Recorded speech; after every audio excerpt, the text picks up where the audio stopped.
Welcome everyone to the quarterly report video where we take a closer look at Vattenfall's finances. And this time the Q1 is in focus. And welcome to you both, Anna and Magnus. Thank you. To me it seems like the road leading up to the Q1 result was a bit bumpy. There were some highs but also some quite impactful lows. Would you agree?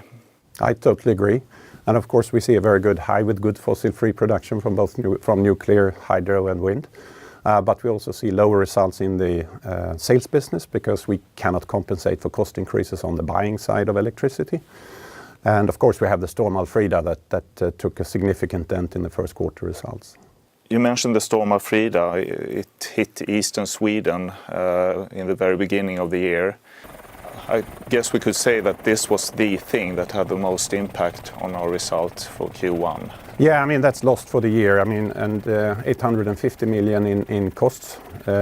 Partly is for half of it is for fees that we have to pay our customers because they were out of electricity, but also half is to repair the grid. And the grid has really been destroyed by this. It's almost like building new infrastructure. But we can also see how important it is that we work with this and we help our customers to get their electricity back. It was almost 3 weeks for some customers, or more than 3 weeks even. And that is not good, of course. So a significant event and a significant dent in the first quarter results. Looking at the result a bit more closely then, Magnus mentioned the costs for Alfrida, which was quite a blow. But still, we are making a profit for the quarter. So if we take away Alfrida, which we can probably describe as an exceptional event, how are we doing financially?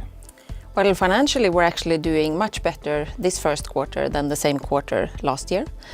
So we have a net result of 6.4 billion in Q1, and last year it was 4.2. And then we have absorbed these costs for Alfrida. So without the Alfrida storm we would have a first quarter result of over 7 billion SEK.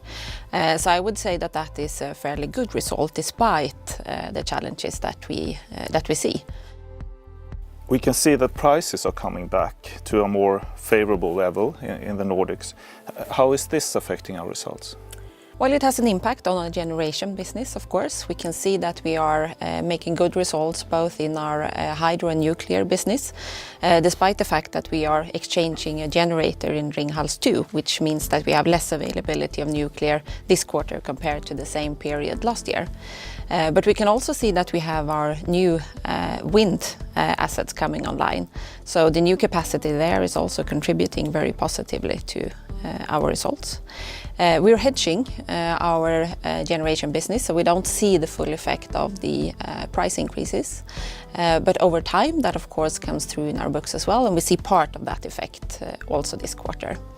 The other flip side of the coin with the prices is that it does hit our sales business because the sourcing cost is increasing, and there's a time lag before we can pass that on to the pricing to our customers.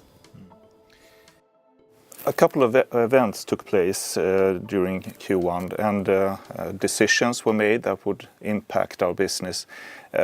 Which events would you like to describe, Magnus? Well, I mean, there were several. One I would like to mention is, of course, the law that would close Hemweg 8 in the Netherlands, our coal-fired power plant there, which we expected to run for a few more years, but it will actually be closed at the end of this year, and we expect some compensation for that. We are also participating in significant wind tenders when it comes to Hollandse Kust 3 and 4, which is connecting to the 1 and 2, which we already have in the Netherlands. And we're also participating in the French Dunkirk tender, which is a 400 to 600 megawatt tender. So big things there. We also took an investment to go further into the Amsterdam area when it comes to the district heating part, where we are connecting ourselves more together with the Amsterdam waste incineration company, and we can make sure that we emit less CO2 because of that. So that's a good investment. And we also inaugurated our biggest solar farm so far up in Eemshaven, close to around our Magnum gas-fired power plant. So a lot of good things actually happened during the quarter as well. Both good things and bad things then. To conclude then, what do we need to focus on during the rest of the year to fulfill our targets? Well, I think the word is just that, focus. We need to make sure we focus our efforts, our resources and our time to make sure that we can deliver in all our business areas. We continue to see challenges in the heat business, both due to warm weather in the Netherlands and in Germany the first quarter, but also due to continued high CO2 prices. So the clean dark spread continues to be a challenge, especially for our condensing business in Germany. But we also take in a lot of new customers, especially in Germany, which is another reason why the result for customers and solutions business area is looking lower than the same period last year. Our trading business is doing very well. So we need to keep focus, make sure we still have a tight cost control and really secure that we deliver on our targets this year. Thank you both for sharing your thoughts, and thank you for watching.